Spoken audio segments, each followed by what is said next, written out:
Hello everyone, this is your సార్కే. అందరూ బాగుండాలని కోరుకుంటున్నాను. ఈరోజు రేణిగుంటలోని ఒక ఫ్యామిలీ గురించి తెలుసుకొని అక్కడికి వెళ్ళున్నాను. అక్కడ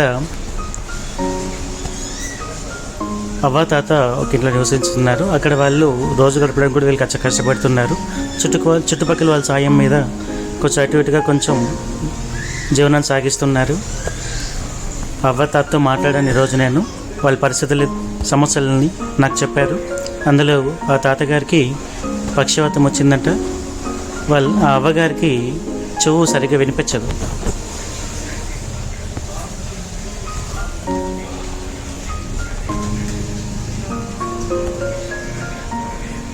చాలా రోజులుగా తాతగారు మంచానికి ఎడిట్ అయిపోయి ఫుల్గా మంచం మీద ఉన్నారు.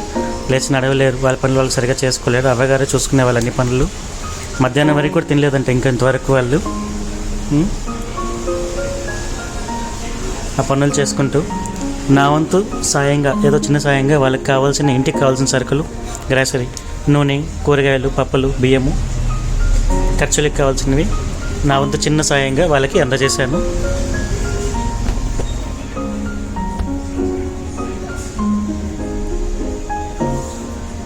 వాళ్ళ యోగక్షేమాలని కనుక్కున్నాను.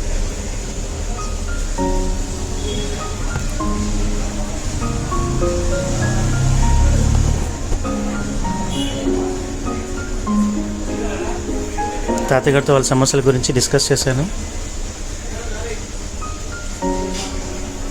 ఏదో నా వంతు చిన్న సాయానికి అవ్వగారు ఏడ్చేశారు. అవ్వ ఏడుపుని చూసి చాలా బాధేసింది. ఇంక మీద అప్పుడప్పుడు వాళ్ళ యోగక్షేమాలని కనుక్కుంటూ నా వంతు సాయం వీళ్ళంతవరకు వాళ్ళకు చూడాలనుకుంటున్నాను.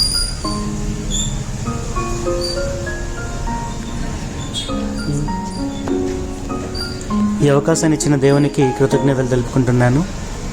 Thank you all. మళ్ళీ నెక్స్ట్ వీడియోలో కలుద్దాము.